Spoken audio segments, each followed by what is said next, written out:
मुकेश त्यागी जी, इसके बाद में संजय जी और सौरभ जी आपका रुख कर रहा हूं। वो एक अंग्रेजी में कहावत है, never count your eggs before they're hatched. मैं समझता हूँ कि इस कार्यक्रम में और ऐतिहासिक रूप से मैं देखा जाए तो इससे बड़ा राजनीतिक चुटकुला या उपहास मैंने अपने जीवन में नहीं सुना है कि 5 प्रधानमंत्री की परिकल्पना की जा रही है। हम लोग जैसे कहते हैं कि रेलवे स्टेशन पे पैसेंजर जा रहा है और वो इंजन है कि नहीं, बोले इंजन तो नहीं है जी, कहाँ जाएगी पता नहीं कहाँ जाएगी। अरे आप 140 करोड़ की जनता के अंदर गंभीरता से पेश आइए। ये क्या कहना है 5 प्रधानमंत्री बनेंगे 5 बार, मतलब कोalition सरकार को लेकर के। प्रवीण जी, आपको इतिहास मालूम है कितनी कमजोर और चरमरा जाती है सरकार। अब जब मनमोहन सिंह की सरकार थी तो उनकी सरकार जब गिरने वाली थी, जब वो 1-2-3 एग्रीमेंट यूएस के साथ हुआ था तो बड़ी लेफ्ट फ्रंट ने उनसे विड्रॉ किया तो बड़ी मुश्किल से वो उनकी सरकार बची थी।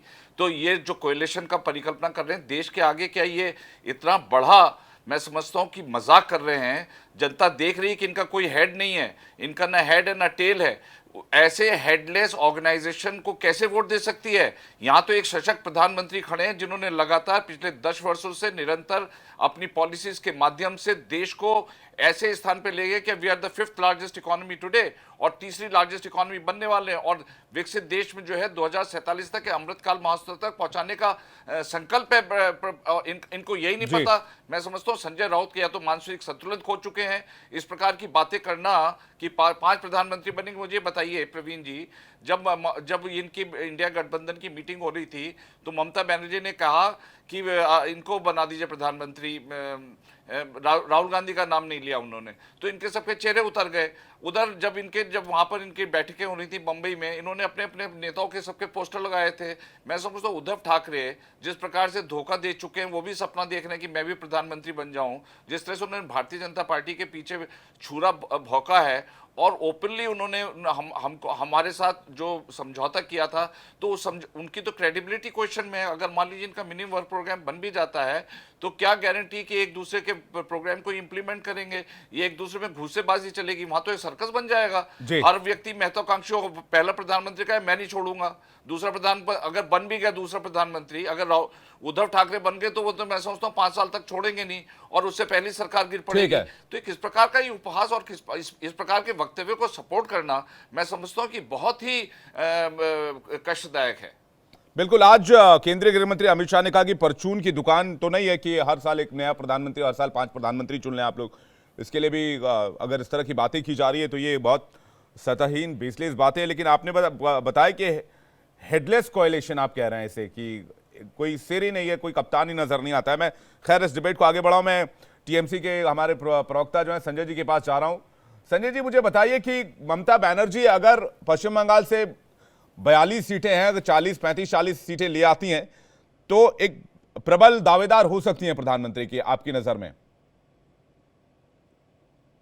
मैं इस पे जवाब देता हूं। ये जो हेडलेस वाली बात बोल रहे थे, हाँ। तो ये भूल गए कि अभी उत्तराखंड में 5 साल में 4 सीएम बदले थे। याद है? नहीं याद है? भूल गए।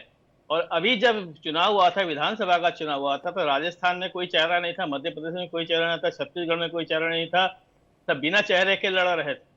उत्तर प्रदेश के जब पहली बार चुनाव हुआ था 2017 में, तब भी बिना चेहरे के लड़ाई हुई और उसके बाद जीतने के 18 दिन तक आपस में लातम घूसम होता रहा कि कौन सीएम बनेगा।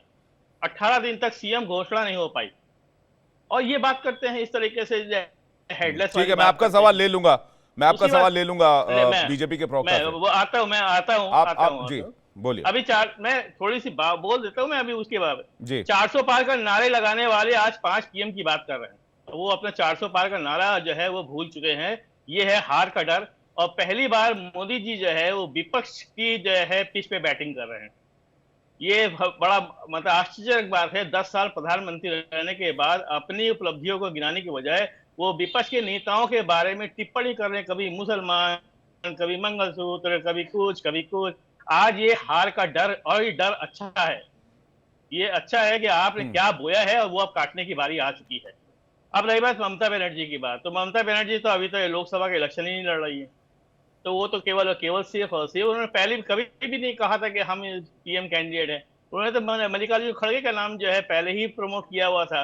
वो बात अलग बात है कि वो उस चीज को आगे नहीं बढ़ा, लेकिन वो कभी भी अपने आप को ना, हम लोग बोलते हैं कि ममता बनर्जी प्रधानमंत्री बनने वाली हैं, और हमारी तरफ से कोई भी नहीं बोलता। अगर जोश में आकर के कोई कार्यकर्ता बोलता है तो वो बात अलग है, कार्यकर्ताओं का हक बनता है कि वो इस तरीके से बातें करे, लेकिन हमारी तरफ से कोई भी ऑफिशियली किसी ने भी इस बात को नहीं कहा कि ममता जी प्रधानमंत्री। तो राहुल जी को सपोर्ट रहेगा आप लोगों का इंडिया मतलब? गठबंधन है, देखिए कोई भी बने, ये आज तो तय हो गई ना। 5 प्रधानमंत्री बोला है, जो पहले बोलते थे मोदी के टक्कर में कोई नहीं है, तो आज मान तो रहे ना कि 5 प्रधानमंत्री बन सकते हैं। इसका मतलब ये है कि हमारे पास एक से बढ़कर एक लोग हैं। तो इन्होंने मान लिया इस चीज को लेकर के, ये डर बैठ जाए। नहीं, दो राउंड ही हुए हैं, 5 राउंड बाकी। आप उसको जैसे डिकोड करें वो आपके ऊपर है। देखिए, कंप्यूटर किस लैंग्वेज को कैसे डिकोड करता है वो कंप्यूटर लैंग्वेज के ऊपर डिपेंड करता है। तो कोई पार्टी बीजेपी के बयान को कैसे डिकोड करेगी वो पार्टी के ऊपर डिपेंड करता है। लेकिन देश में 5 पीएम का फॉर्मूला चलेगा क्या?